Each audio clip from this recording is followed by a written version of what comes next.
Quadratic पढ़ेंगे, है ना। सो क्वाड्रेटिक इक्वेशन, इसमें जो फर्स्ट टॉपिक है ना, अपन पढ़ेंगे पॉलिनोमियल क्या होता है। ठीक है, तो देखो पॉलिनोमियल की डिफिनीशन पहले प्रीवियस क्लासेस में भी पढ़ चुके होंगे आप लोगों ने, तो एक बार देख लेते हैं पॉलिनोमियल क्या होता है। कोई भी इस टाइप की इक्वेशन या expression F X equal to, मान लो ये लिखा हुआ है आपका A to power N X, मतलब A N X to power N plus A N minus one X to power N minus one plus A N minus two X to power N minus two. अब ये जो A N minus one A N minus two है, ये क्या है, constant है, कुछ number होंगे इनकी जगह, और बाकी वेरिएबल की पावर आपकी N N minus one N minus two इस तरह से हो सकती है, A one X plus A naught, ऐसे आ सकते हैं। तो अब आप ये पॉलिनोमियल कब होगी, उसके लिए क्या होना चाहिए, जो एन है लिखा है ना, एन आपका नॉन इंटीग्रल होना चाहिए, नॉन नेगेटिव इंटीग्रल। ठीक है, this should be non negative integral. ठीक है, तो अब ऐसा लिखा हुआ है, तो जो डिग्री होती है पॉलिनोमियल की, डिग्री क्या होती है, डिग्री होती है जो मैक्सिमम पावर है। ठीक है, अब देखो मैक्सिमम पावर यहाँ पर क्या दिख रही है आपको, एन दिख रही है, तो इसकी डिग्री क्या होगी, एन। और इसके साथ में ये कंडीशन होगी कि जो ए एन है that should not be equal to zero. अगर आपका ए एन जीरो हो गया, मतलब पहला वाला टर्म गायब हो गया, पहला वाला टर्म गायब हो गया, इसका मतलब जो डिग्री तो चेंज हो गई फिर, क्योंकि पहला टर्म ही नहीं रहेगा। अगर ए एन जीरो हो गया तो फिर ए एन माइनस वन पे आ जाएंगे हम, तो वहां पे डिग्री क्या हो जाएगी आपकी, एन माइनस वन। ठीक है, अब तो देखो इसके एग्जाम्पल पॉलिनोमियल क्या हो सकता है क्या नहीं होगा। जैसे हमने यहाँ पर लिखा y equal to six X square plus one, Y equal to five X cube plus root two X plus nine, Y equal to three X to power seven plus three X minus two plus X. इसमें से आपको बताना है कौन सा polynomial है कौन सा नहीं है। ठीक है, बता सकते हो। अच्छा, ये जो टर्म्स, ये जो लिखे हुए हैं ना, इनको हम क्या बोलते हैं, कॉफिशिएंट्स।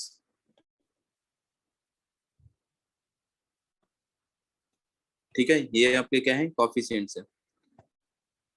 बताओ, फर्स्ट वाले में आपको पावर देखनी है, वेरिएबल की पावर देखनी है। वेरिएबल की पावर जो है नॉन नेगेटिव इंटीग्रल होना चाहिए, मतलब one two three natural number अपन बोल सकते हैं। ठीक है, यहाँ पर नेचुरल नंबर या फिर नॉन नेगेटिव में आपका जीरो भी आ जाएगा, तो होल नंबर बोल सकते हैं सीधा। बताओ, फर्स्ट वाला पॉलिनोमियल है या नहीं है, यस सर है, होगा। ठीक है, फर्स्ट वाला पॉलिनोमियल होगा। सेकंड, यस सर होगा। ये भी है, ये भी है, ये भी है, क्योंकि जो कॉफिशिएंट है, कॉफिशिएंट हमारे कैसे भी हो सकते हैं, रेशनल इरेशनल कैसे भी हो सकते हैं। जो एक्स की पावर है बस वो उससे मतलब रहेगा आपको। थर्ड वन, ये सर ये नहीं है, ये नहीं है, क्योंकि यहाँ पर ये क्या पावर आ गई आपकी, नॉन नेगेटिव पावर आ गई। ठीक है, ये नॉन नेगेटिव पावर आ गई, इसलिए ये नहीं है। लास्ट वाला बताओ, ये भी नहीं, ये भी नहीं है, क्योंकि ये पावर आपकी इसकी कैसी है, फ्रैक्शनल पावर आ गई, one upon two. Okay, one last, y equal to x cube plus one upon x, ये बताओ। नो सर ये भी नहीं, ये होगा सर। ये नहीं होगा, क्योंकि इसकी एक्स पावर कैसी होगी, निगेटिव होगी। जो लास्ट में लिखा हुआ है वन अपॉन एक्स, ये क्या आ गया, वन अपॉन एक्स मतलब x to power minus one. ठीक है, पॉलिनोमियल समझ में आ गया आप लोगों को क्या होता है।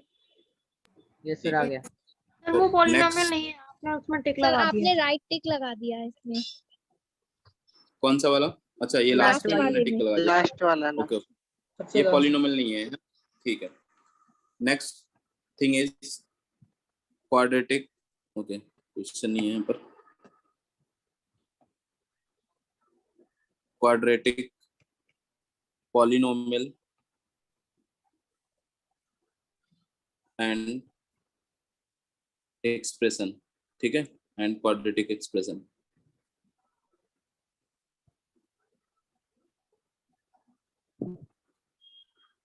देखो इसको समझो, पॉलिनोमियल और पॉलिनोमियल तो बता दिया मैंने, इक्वेशन और एक्सप्रेशन होगा यहाँ पर, ठीक है। इक्वेशन तो कब कोई इक्वेशन होगी जो पॉलिनोमियल लिखी होगी, या क्वाड्रेटिक इक्वेशन कब होगी और एक्सप्रेशन कब होगी, उसमें दोनों में क्या डिफरेंस है। जैसे मान लो मैंने यहाँ पर लिखा y equal to ax square plus bx plus c, ठीक है। ये आपका क्या है, पॉलिनोमियल और एक्सप्रेशन, ठीक है। ये एक्सप्रेशन है जो सिर्फ इतना लिखा हुआ है, ax square plus bx plus c। अगर इसको मैं ऐसा लिख देता हूँ, ax square plus bx plus c equal to 0, तो ये आपका क्या बन गया, इक्वेशन हो गया। This is quadratic equation.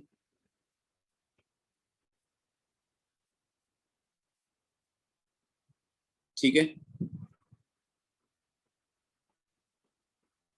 तो यहाँ पर आपके, अब जैसे क्वाड्रेटिक इक्वेशन है, 2 पावर की इक्वेशन है, 2 पावर की इक्वेशन है, क्वाड्रेटिक है, तो इसके 2 रूट्स होंगे, अल्फा और बीटा, ठीक है।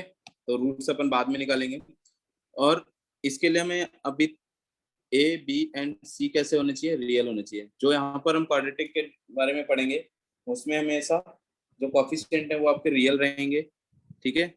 और जो फर्स्ट वाला जो कॉफिशिएंट होता है ना, यहाँ पर देख लो, जो पॉलिनोमियल में मैंने बताया था ना, ये आपका फर्स्ट वाला लीडिंग कॉफिशिएंट होता है।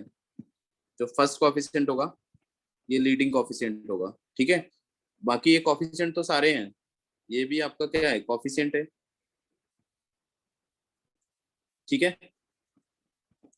लेकिन जो फर्स्ट वाला होता है, क्योंकि वो सबसे आगे लीडिंग कॉफिशिएंट उसको बोलते हैं। क्वाड्रेटिक का लीडिंग कॉफिशिएंट क्या हो जाएगा, ये वाला, ठीक है। सो यहाँ पर देखो, if a equal to 0 then क्या हो जाएगा, इक्वेशन बिकम्स लीनियर। क्योंकि अगर आपका यहाँ पर a 0 हो गया तो ये क्या बचेगा, bx plus c equal to 0। ये कैसी इक्वेशन है, लीनियर इक्वेशन, ठीक है। लीनियर इक्वेशन क्या होती है, जिसमें x की पावर 1 हो, मैक्सिमम पावर 1 हो, ओके।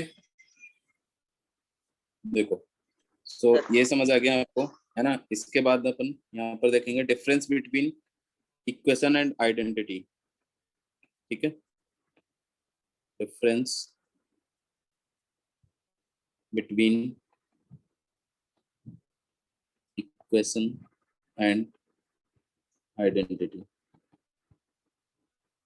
तो देखो, इक्वेशन और आइडेंटिटी में क्या फर्क है।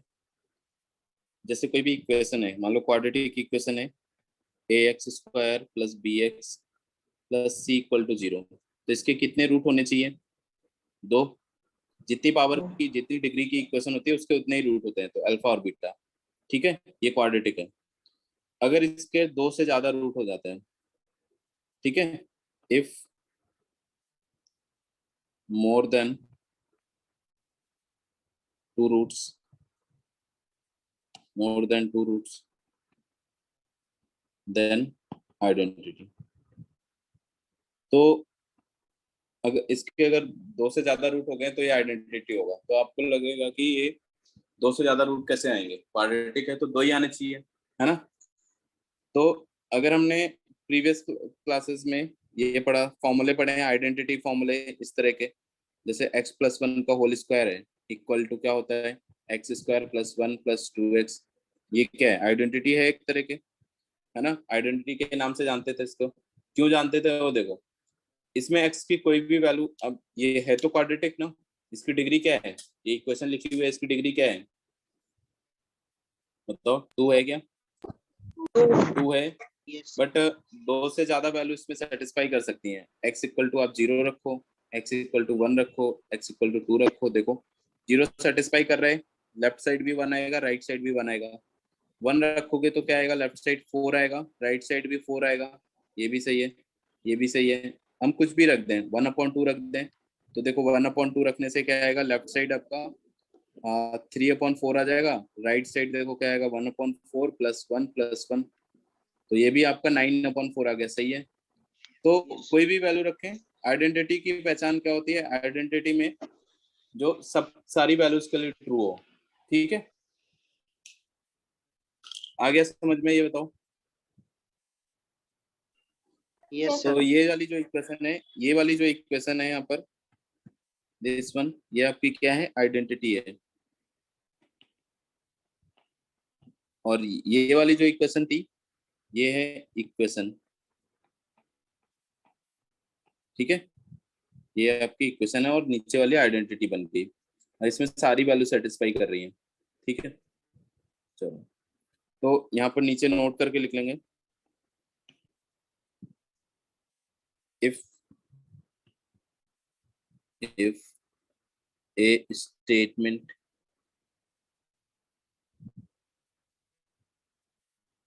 is true for only some values of variable,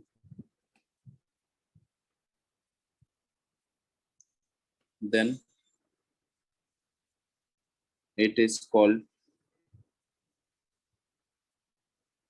equation. ठीक है, and if a statement is true for all values of variable,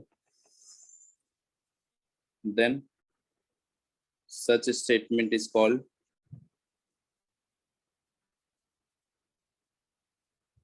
identity. ठीक है, तो जो n डिग्री की इक्वेशन होगी उसके कितने रूट होंगे? n। ठीक है, तो मतलब वो इक्वेशन होगी तो उसके n रूट होंगे, और n डिग्री की आइडेंटिटी होगी, अगर आइडेंटिटी है तो उसके इनफाइनाइट रूट हो सकता है, मतलब इनफाइनाइट वैल्यू सेटिस्फाई कर सकती है। नेक्स्ट थिंग, डिफरेंस बिटवीन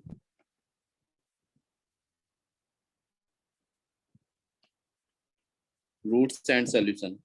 ठीक है, रूट्स एंड सॉल्यूशन, जैसे हम बोलते हैं ना कि क्वाड्रेटिक इक्वेशन है, उसके दो सॉल्यूशन आते हैं और दो रूट भी आते हैं, कभी कभी दो रूट आते हैं, कभी सॉल्यूशन एक ही आता है, रूट दो आते हैं।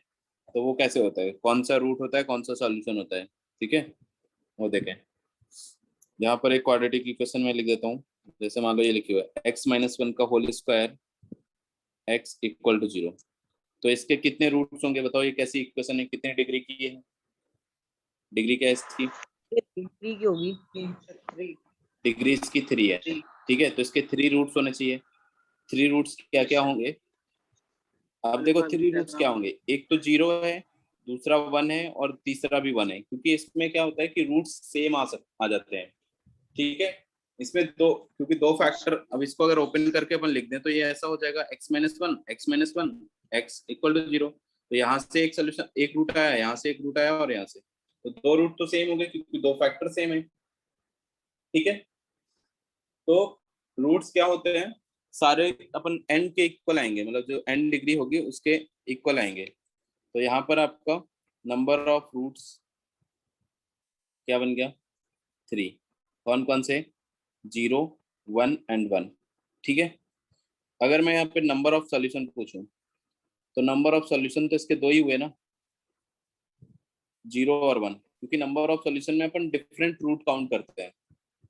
सॉल्यूशन तो हम दो, सेम सॉल्यूशन जब आ जाता है तो उसको हम एक ही काउंट करते हैं ना। तो इसके लिए अपन नीचे यहाँ पर नोट करके लिखेंगे, सॉल्यूशंस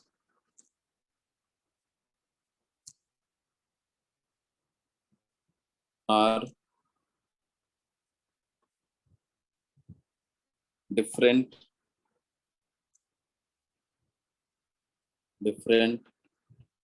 रियल रूट्स। ठीक है, रियल भी होने चाहिए, जो रूट्स हैं वो रियल भी होने चाहिए। तो एक इक्वेशन में अगर ऐसे लिख देता हूँ कि x² + 1 and x and x², okay, and x² -1, ठीक है, एंड x + 1 इक्वल टू 0। इसके लिए आप बताओ number of roots number of roots and number of solution.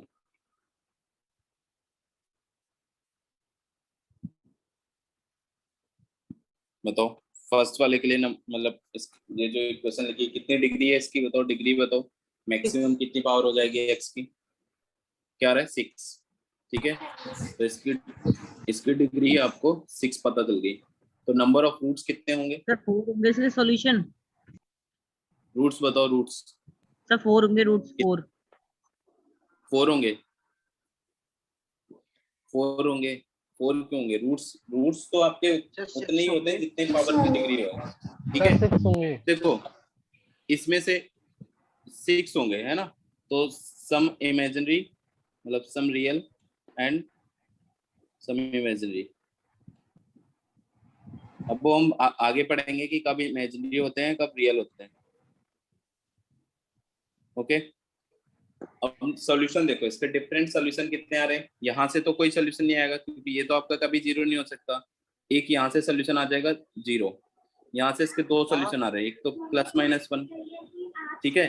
और माइक ऑफ करो आप, है ना, माइक ऑफ कर लो, ठीक है। यहाँ से आपका क्या आ गया -1। तो नंबर ऑफ डिफरेंट रूट कितने हुए?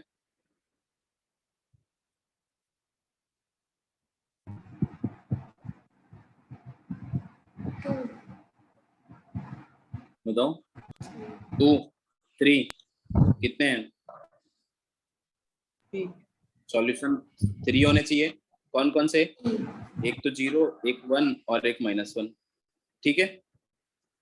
तो समझ आ गया क्या? अब देखो रूट्स आपके 6 हैं, 6 में से 4 रियल रूट होंगे और 2 इमेजिनरी आएंगे क्योंकि यहाँ से आपके 2 इमेजिनरी रूट आएंगे, ठीक है। इमेजिनरी रूट अपन बाद में निकालना सीख लेंगे। नेक्स्ट थिंग देखो, रूट्स और सॉल्यूशन आपको समझ आ गया है ना। इसके बाद जो आइडेंटिटी होती है, आइडेंटिटी में एक चीज और है,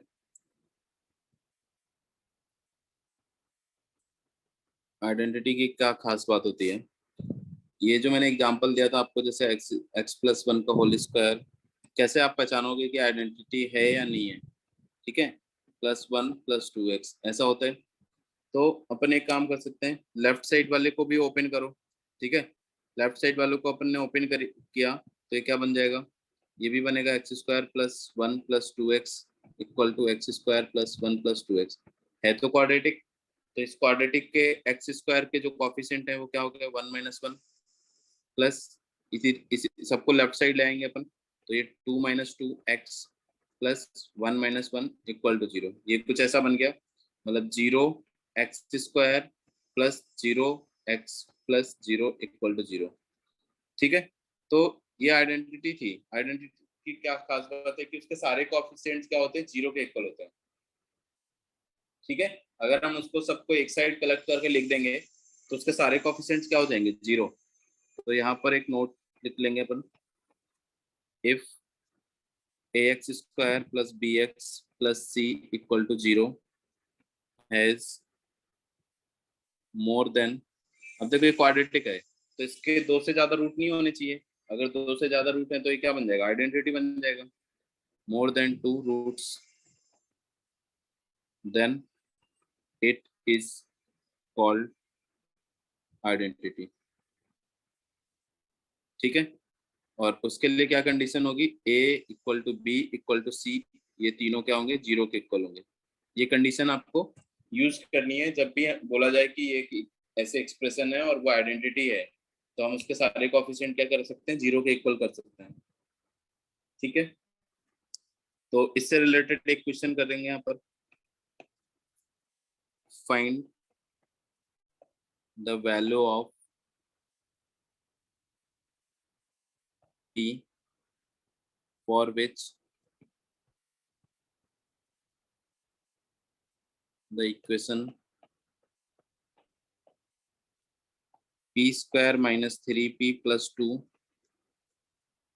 x² minus okay x² minus p² - 5p, this is 5p + 4x plus p minus p square equal to 0 is an identity. ठीक है, इसके लिए p की वैल्यू फाइंड करो, क्या होगी? 1 आ रहा है इसमें भी, ठीक है। यहाँ पर हम पहला वाला देखो a square minus 1 equal to 0, यहाँ से आपकी दोनों वैल्यू क्या आ रही है? +1 और -1 है ना, +1 और -1, ठीक है। Yes, sir. And a minus 1 equal to 0 करेंगे तो यहाँ से आपका क्या आ गया? 1। एंड लास्ट वाला आपका a square minus 4a plus 3 equal to 0 करेंगे, यहाँ से आपकी दो वैल्यू आ जाएंगी 3 एंड 1, ठीक है। तो तीनों में से 1 कॉमन है, so a equal to 1 is the correct answer. कर लेंगे फिर, ये 1 ही आ रहा है। ठीक है।